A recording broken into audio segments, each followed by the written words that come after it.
Olá, queridos, graça e paz. Que Deus abençoe grandemente a sua vida em nome do Senhor Jesus. Aqui é o pastor Tiago, estou aqui para mais uma aula, nossa terceira aula da matéria de Cristologia. Gente, que matéria maravilhosa essa, né? É uma matéria densa, é uma matéria que é um pouco pesada no sentido de conteúdo, de conceitos teológicos, mas é a matéria central do nosso seminário, porque fala sobre a base central da fé cristã, que é Cristo, tanto na sua natureza divina quanto na sua natureza humana. Nós vamos falar hoje sobre a natureza humana de Cristo, sobre a humanidade do Senhor. E vai ser uma bênção, amém? Então, se você puder, feche seus olhos, nós vamos orar para começar essa aula como sempre fazemos, e você é muito bem-vindo ao curso de Teologia aqui do Instituto Caminhando com Propósito. Você pode convidar um amigo seu, um parente, às vezes sua esposa, seu marido, alguém da sua igreja, um vizinho. O que você acha de trazer mais alguém para aprender a palavra de Deus e aprender sobre teologia junto com você? Seria uma bênção. Se você tiver alguém que tem interesse, é só pedir para me procurar, pode passar o meu contato que todos vocês têm e vai ser uma bênção, tá bom? Feche seus olhos em nome de Jesus. Pai querido, Deus santo e amado, Senhor, em nome de Jesus, nessa noite nós nos colocamos diante de Ti, Senhor, para Te dar graças. Te dar graças, Senhor, por tudo que o Senhor tem feito, por termos chegado até aqui e, meu Deus, por tudo que ainda tem pela frente, que nós vamos passar e desfrutar desse aprendizado. Que o Senhor possa nos iluminar, a ponto, meu Deus, de nós compreendermos a Tua palavra, compreendermos cada ensinamento que nós teremos na aula de hoje, em nome de Jesus. Amém. E graças a Deus. Bom, vamos lá? Hoje nós vamos estudar um dos temas centrais da fé cristã, que é a humanidade de Cristo. Meus irmãos, entender que Jesus foi verdadeiramente um humano é essencial para nós compreendermos a sua obra redentora, para nós entendermos o seu papel como nosso sumo sacerdote e a sua identificação conosco.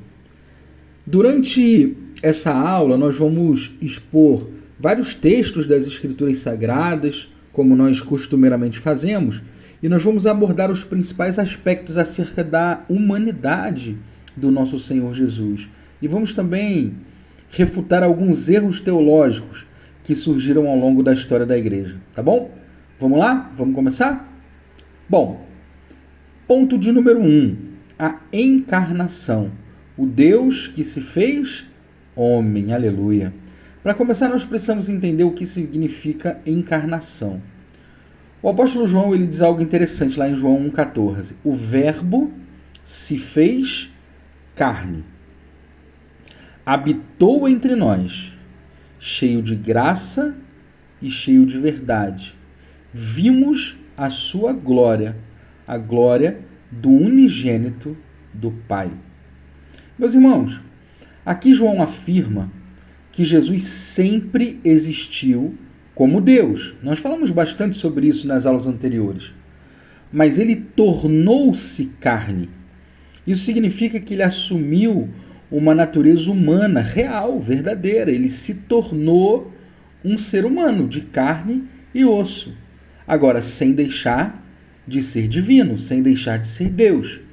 Esse é o grande mistério da fé cristã. Deus, infinito e eterno, escolheu entrar na nossa história e viver como um de nós. Aleluia. Isso é maravilhoso, né, meus queridos? Isso é maravilhoso. Essa doutrina ela é conhecida como união hipoestática, que significa que Jesus tem duas naturezas, divina e humana. E elas estão unidas em uma única pessoa. Paulo reforça essa verdade lá em Filipenses 2, 6 e 7, onde o apóstolo diz que Jesus, sendo Deus, esvaziou-se, assumindo forma de servo.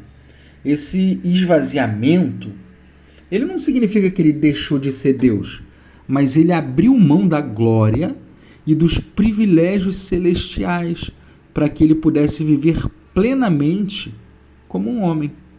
Isso é maravilhoso, isso mostra que o nosso Deus, o nosso Senhor, o nosso Salvador, o Criador dos céus e da terra, porque João disse que tudo que foi criado, por ele foi criado, não é verdade?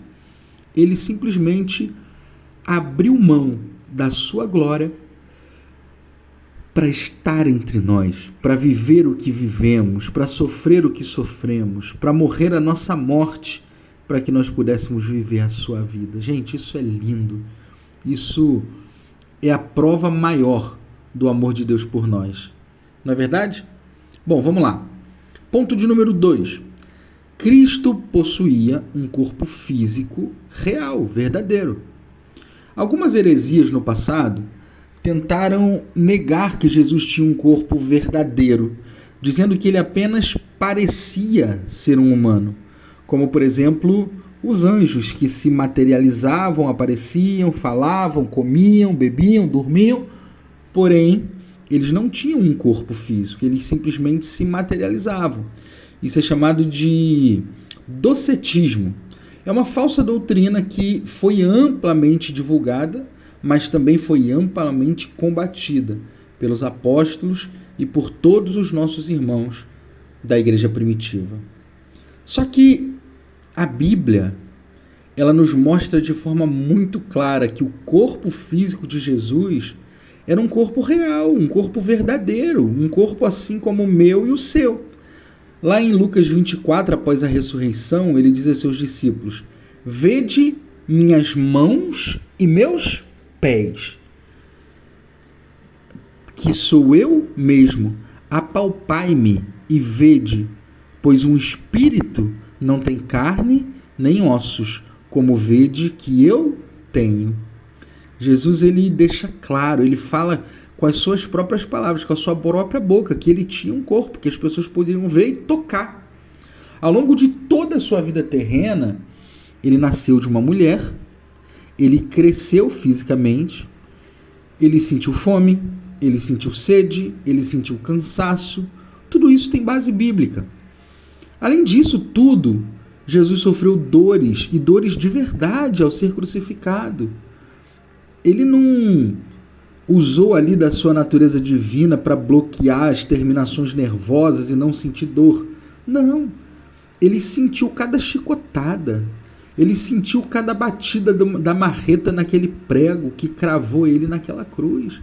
Ele sentiu cada gota do seu sangue sendo derramada. Ele sentiu de fato e de verdade cada uma daquelas dores. Se Jesus não tivesse um corpo humano verdadeiro, gente, ele não podia ter morrido por nós. Seu sacrifício seria apenas simbólico e não o pagamento real e verdadeiro pelos nossos pecados.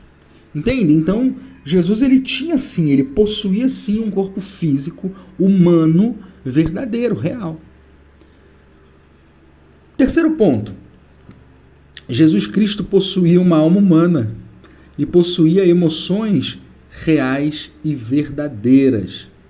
Além de um corpo físico, Jesus também possuía uma alma humana.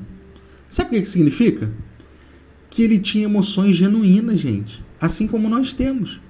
Ele tinha uma mente e uma vontade humanas, assim como nós temos.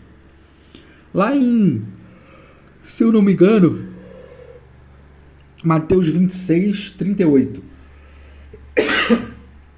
Um pouco antes da cruz, ele diz: a minha alma está cheia de tristeza até a morte. Ele declara com a sua própria boca que ele possuía uma alma.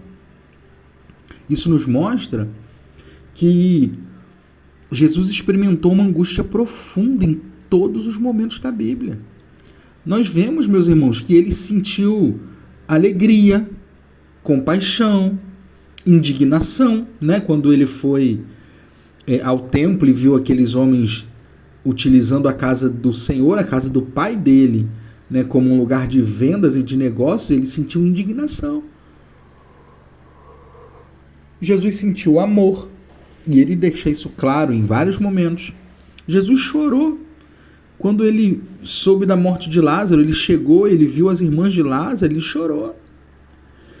Então Jesus, ele tinha uma alma humana e ele tinha sentimentos e emoções genuínas, verdadeiras. Além disso, gente, ele nasceu como um bebê. Ele precisou aprender, ele precisou crescer em sabedoria. Algo que só é possível para alguém com uma mente humana. Isso refuta de forma assim veemente a heresia que tinha na época do início da igreja, chamada de apolinarismo, que afirmava que Jesus não tinha uma alma racional e humana. Só que a Bíblia nos mostra que ele era plenamente humano em todas as áreas. Ele tinha um corpo, ele tinha uma alma. Ponto 4. Jesus Cristo, gente, ele foi tentado, mas sem pecar. Outro aspecto essencial da humanidade de Cristo é que ele foi tentado, assim como nós somos. Hebreus 4,15 nos ensina algo interessante. Porque nós temos um sumo sacerdote que não possa compadecer... deixa eu ler novamente porque eu li errado aqui. Porque não temos um sumo sacerdote que não possa compadecer-se das nossas fraquezas. Porém, temos um que, como nós, em tudo foi tentado, mas sem pecar. Sem pecado. Isso significa, meus irmãos, que o nosso Senhor Jesus, ele experimentou todas as tentações que nós enfrentamos. Jesus sentiu tudo o que nós sentimos. Jesus tinha todas as tentações que nós temos.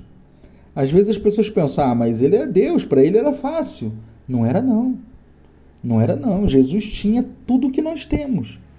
Todas as dificuldades que nós temos, ele tinha também. Agora, além de tentado, ele não pecou? Jamais. Aleluia. Ele nunca pecou. Ele foi tentado no deserto pelo diabo, ele enfrentou pressões da sociedade, ele passou várias dificuldades, mas ele permaneceu puro e sem pecado. Aqui nós também combatemos uma outra heresia, chamada nestorianismo, que sugeria que Jesus era duas pessoas separadas, que era uma pessoa divina e outra pessoa humana. Mas como nós vemos na Bíblia, ele foi tentado como homem e ao mesmo tempo manteve toda a sua santidade divina. Ele não se contaminou com o pecado, mesmo sendo humano. Aleluia. Isso é maravilhoso, né, meus irmãos? Até porque, se ele tivesse pecado, assim como Adão o fez, o sacrifício dele não serviria por nós. 5. A morte de Cristo, um aspecto essencial da sua humanidade. Pessoal, agora nós chegamos aqui num ponto crucial, a morte de Jesus. Lá em Filipenses 2:8, Paulo declara o seguinte: e achado na forma de homem, humilhou-se a si mesmo, sendo obediente até a morte, e morte de cruz. Se Jesus não fosse verdadeiramente humano, evidentemente ele não poderia ter morrido. Gente, por que o diabo não morreu quando ele foi expulso do céu? Porque ele não é um humano. Por que os anjos que foram expulsos com o diabo, ou seja, os demônios, não morreram? Porque eles não são humanos, eles não morrem. Espíritos não morrem. Mas Jesus morreu porque ele tinha um corpo humano. Ele era um humano verdadeiramente. Se não fosse, ele não poderia ter morrido. E se ele não morresse, ele não poderia pagar o meu e o seu pecado. A sua morte foi um sacrifício real, vicário, ou seja, substitutivo. Ele morreu no meu lugar e no seu lugar. Ele morreu tomando o nosso lugar. Isso é maravilhoso. E isso é muito real. Isso é a base da nossa fé. Essa questão também combate uma outra heresia, que era chamada de monofisismo. Ela dizia que após a encarnação, Jesus tinha apenas uma natureza, que era a natureza divina, mas nós vemos que ele morreu fisicamente, provando a sua verdadeira, a sua humanidade, na verdade, provando que a sua humanidade era verdadeira, que a sua natureza humana, ela era verdadeira. 6. A ressurreição confirma a sua humanidade. Meus queridos, após a morte, Jesus, ao terceiro dia, ele ressuscitou, aleluia. E essa ressurreição, ela não foi em espírito, ela foi uma ressurreição corporal.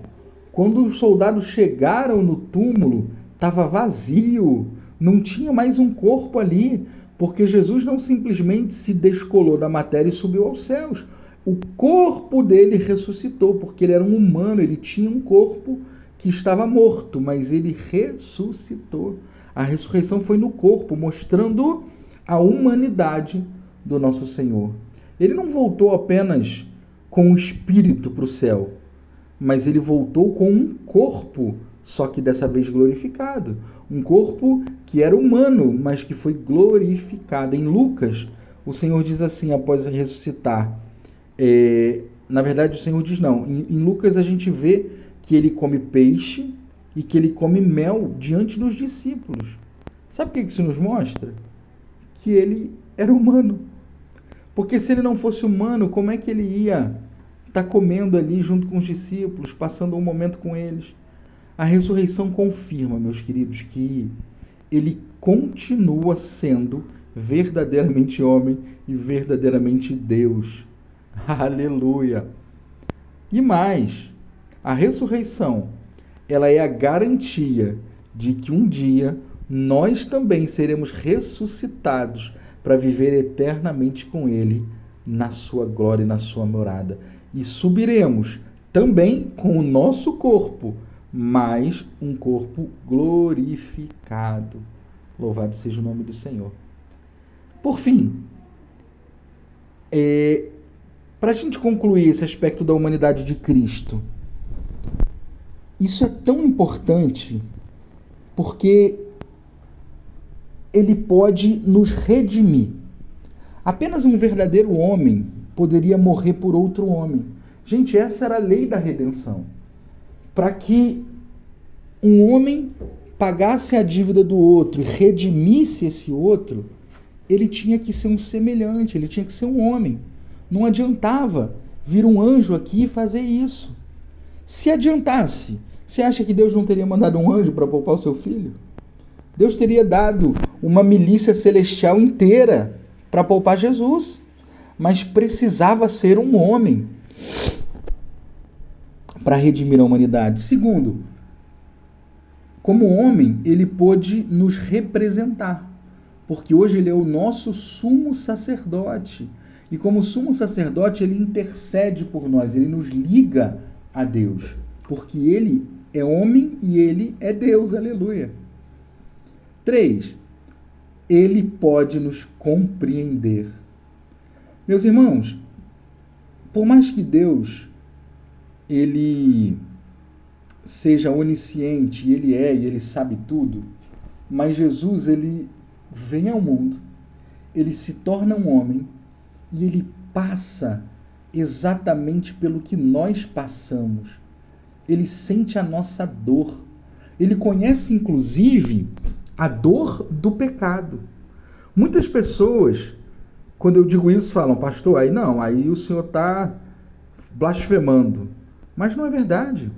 Eu digo para vocês, sem medo de errar, Jesus não conhece o pecado, porque ele nunca pecou. Mas a dor do pecado, essa ele conhece. Porque ele levou sobre si todos os nossos pecados. Quando ele estava preso, pregado naquela cruz, o meu pecado e o seu pecado foram lançados sobre ele. A Bíblia diz que ele se fez maldito por mim e por você. Todo o meu pecado, o seu pecado, as nossas iniquidades, transgressões, doenças, enfermidades, tudo foi lançado sobre ele. E ele sentiu essa dor.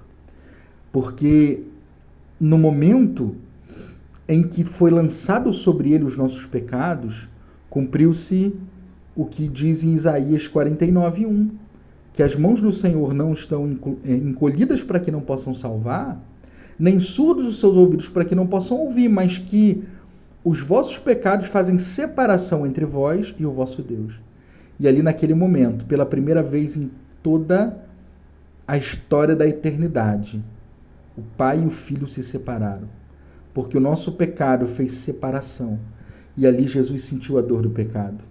Jesus sentiu a dor de ter sido separado abruptamente do Pai, ainda que por pouco tempo, mas ele ficou separado do Pai e ele sentiu essa dor na sua alma. E por isso ele pode nos compreender. Não diga que Jesus não conhece a sua dor, porque ele conhece. Ele já passou por todas as dores possíveis e ele venceu cada uma delas. Aleluia. Gente, ele é o nosso modelo. Ele nos ensina como viver uma vida santa e uma vida de obediência a Deus. Durante toda a sua vida na terra, ele foi obediente ao Senhor. O apóstolo diz que ele foi obediente até a morte, e morte de cruz. Portanto, a humanidade de Cristo, ela não é um detalhe, mas é uma verdade essencial da nossa fé. Que nós possamos sempre nos lembrar de que Jesus, sendo Deus, aleluia, escolheu se tornar um de nós para nos salvar. Que Deus abençoe grandemente a sua vida e até a aula da semana que vem, em nome de Jesus.